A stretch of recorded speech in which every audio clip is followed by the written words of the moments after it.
Welcome back to my YouTube channel. Okay, untuk video yang kedua, kita akan buat video mengenai 7 permintaan cara pengebumian yang pelik. Let's go!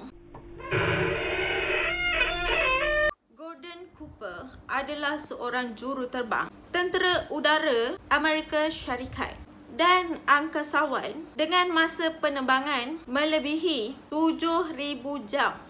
Cooper banyak menyumbangkan bakti dalam eksplorasi bintang-bintang dalam projek Mercury. Ketika Cooper meninggal dunia pada tahun 2004, pihak kerajaan dan keluarganya berpendapat bahawa adalah sesuai untuk menerbangkan abu mayatnya untuk ditaburkan di ruang angkasa.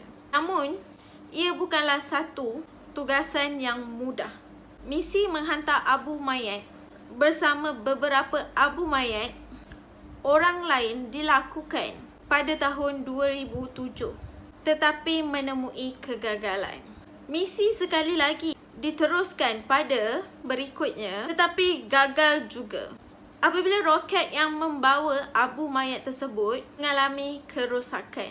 Akhirnya, pada Mei 2012, abu mayat Cooper berjaya dihantar ke ruang angkasa lepas dan berada di sana selama sebulan sebelum terbakar apabila memasuki atmosfera bumi. Beberapa lagi abu mayat yang lain yang dihantar ke ruang angkasa lepas selain Cooper adalah abu mayat milik James Doohan yang melakonkan watak Scotty dalam filem Star Trek.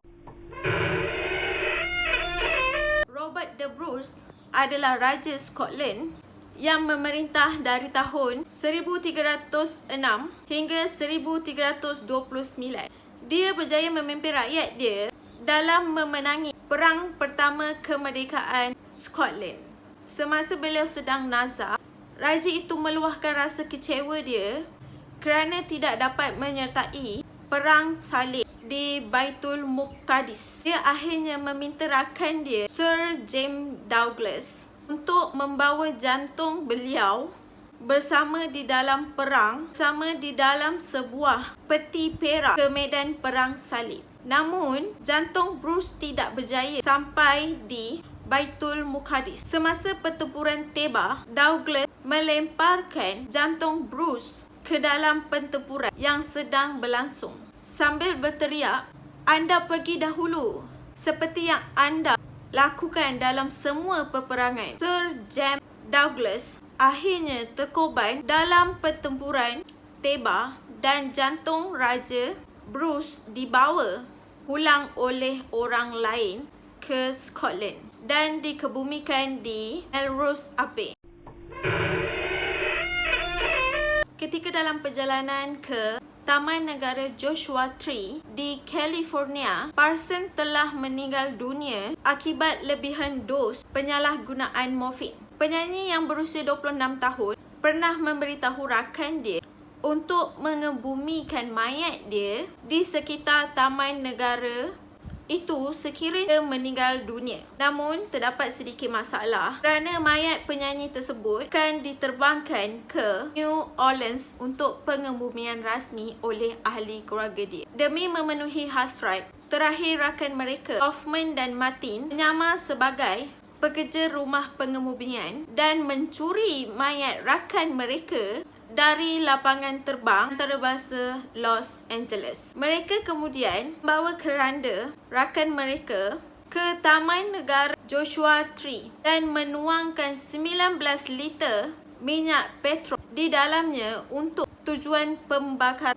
Kedua-dua lelaki itu kemudian ditangkap dan didenda sebanyak $300 serta terpaksa membayar ganti rugi sebanyak $708 untuk kos pengebumian yang diadakan New Orleans.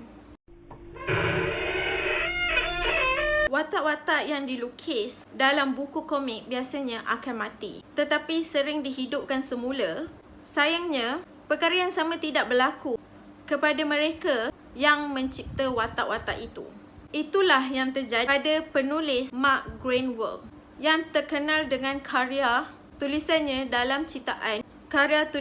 dalam Captain America dan Squadron Supreme. Pada tahun 1996, Greenwald telah meninggal dunia akibat serangan jantung diakibatkan oleh masalah kecacatan jantung yang tidak dapat dikesan. Sebelum kematian beliau, Greenwald memberitahu kepada orang tersayangnya bahawa dia ingin abu mayat dia digunakan sebagai sebahagian daripada penghasilan sebuah buku komik.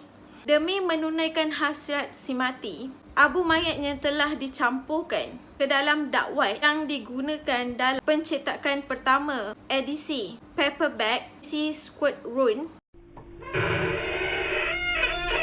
Frederick Bell, seorang ahli kimia organik di mana pencapaian terpentingnya adalah mencipta bekas tiub terkenal yang digunakan untuk membungkus kerepek Pringles. Apabila dia meninggal dunia pada tahun 2008, anak-anaknya melakukan apa yang diminta oleh mendiang agar abu mayatnya diletakkan dalam salah sebuah bekas Pringles yang diciptanya. Bekas itu kemudian diletakkan bersebelahan dengan bekas penyimpan abu mayat dan ditanam bersama-sama di dalam kuburnya.